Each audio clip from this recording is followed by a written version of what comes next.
maman, chère honorable, chère excellence, votre satisfaction est notre devoir. Voici la solution rapide. L'Agence congolaise de prestations et services SARL, la solution rapide pour toute activité des transactions immobilières en République démocratique du Congo.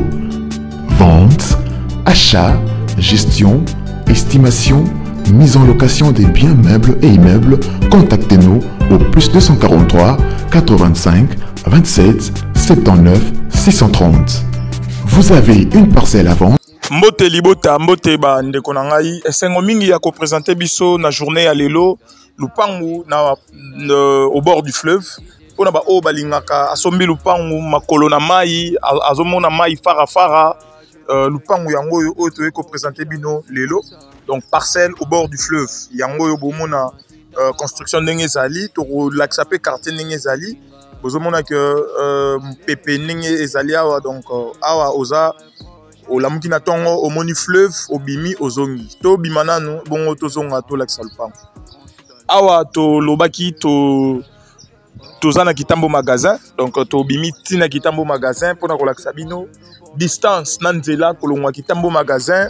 et puis ndenge o rotambola ti okoma na lupango awa to zana magasin na gauche na biso a place to telemi ba immeuble bozomona wana eza nzela ya boulevard komata boulevard et awa toza na tongo donc tout est mis na station bazo kende misala et awa toza siko na nzela mai donc awa bozomona nzela oyo eza nzela ya mai la route du fleuve donc lupango na biso ezali à moins de 10 donc au plus 15 minutes kolongwa kitambo magasin ti place lupango ezali na bandeli koloba que awa toza nzela mai bomona fleuve yango donc chaque jour sokozo bima ozozonga ozomona ebale yango yo o babenga na lingala ebale donc en français fleuve le fleuve Congo on a tous évolué donc to outil magasin kitambo tozo kota siko poto kende komona lupango na biso esika ezali to na nzela mai oyo to laksa régie des eaux ya sika basalaki bazo tirer mai à partir ya fleuve bazo traiter yango pona ko relancer batu awa continuité toujours to komi place batbayaka kolia maboke chaque samedi chaque dimanche donc chaque week-end quoi isa awa place to komi et awa sko to komi na arrêt Mimosa soit arrêt pharmacie tozolinga to traverser dans place ketch o ya jaune et bimeli makadam ezawana o e komema biso tina lupangu donc makadam tozokatisa to traverser tozui makadam wana to keiti to koma na avenue o lupangu ezaleli donc wana tozo de moto poto koma to komisko na avenue o lupango ezali donc bientôt là tozomona dans ma pango nyonso o bozomona oyo ba étage oyo na sima na yango eza fleuve donc eza otongi oza voisin ya fleuve et na déjà na fleuve boy bat nyonso ba yebaka ke appartement o eza pemeni na fleuve to résidence pemeni na fleuve boy bi prix nango ndenge ezalaka to kotina kata lupango bomoni ebale yango yo fleuve eza ya rediminuer ya okauka yango yo obomona en face kuna musika eza Brazzaville et oyo obomona liboso na biso awa eza babenga yango île donc wana île fleuve yango yo bomona ba voisin ndenge batongi donc atongi a bloquer liboso mena ndenga sima ache mabende donc na idée ya touristique donc na idée ya tourisme bomona baninga nde batongi donc batnyoso o batonga pemena na fleuve batonga raboye pour mpepa mai erezoya aux vraiment fraîcheur wana izo sala au bien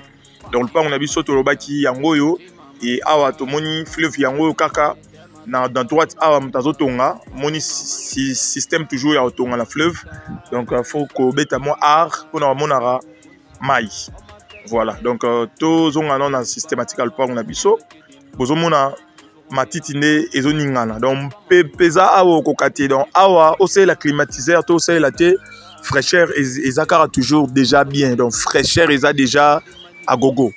lupango na biso o to ekotala ezo mesurer dimension lango eza 9 mètres x 29 wana donc okoki ko déborder 30 35 tina mai karayo so to ngatina fleuve ko mettre tiba 40 mètres karayo mais lupango oyo ndenge ezaleli na document eza 9 mètres x 29 donc ndenge liboso kuna aza 9 ndenge sima awa akondi mukie azopesa quelque chose de 8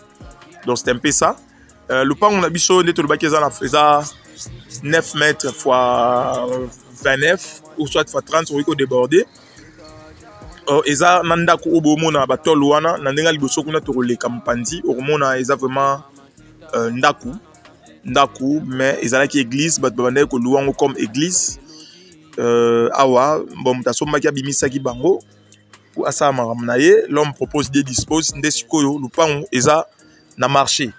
Donc na bandeli kolobaki awa toza na commune ya Ngaliema, quartier présidentiel,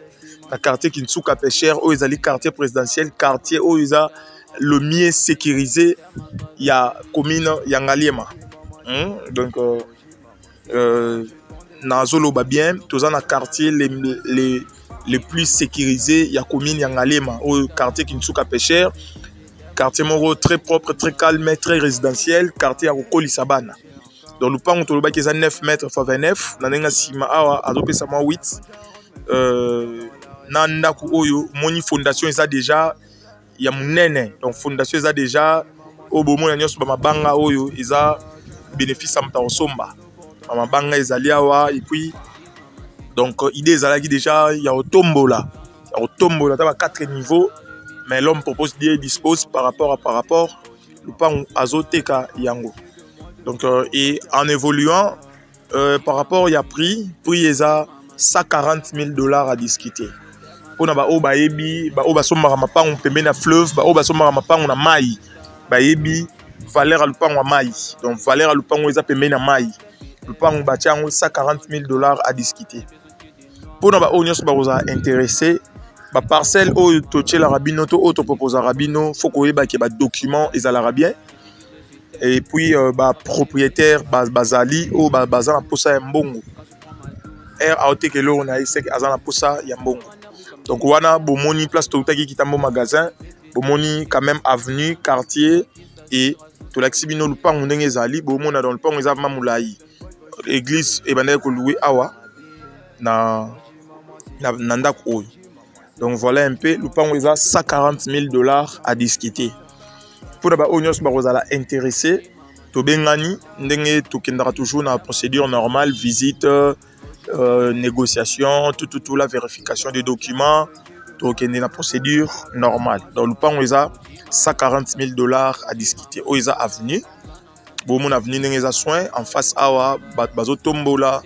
Donc tama atakaka comme dans ba 3 niveaux mais azo continuer ka to ebite so nga to nga building ou quoi. Donc awa appartement eza cher. So tongi bilor na oma na ba norme o se retrouver pe na ba norme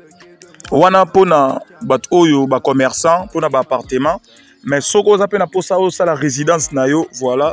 place ya bien ya rotonga yango yo wana bozo mona continuer ya avenue quartier nenge ezali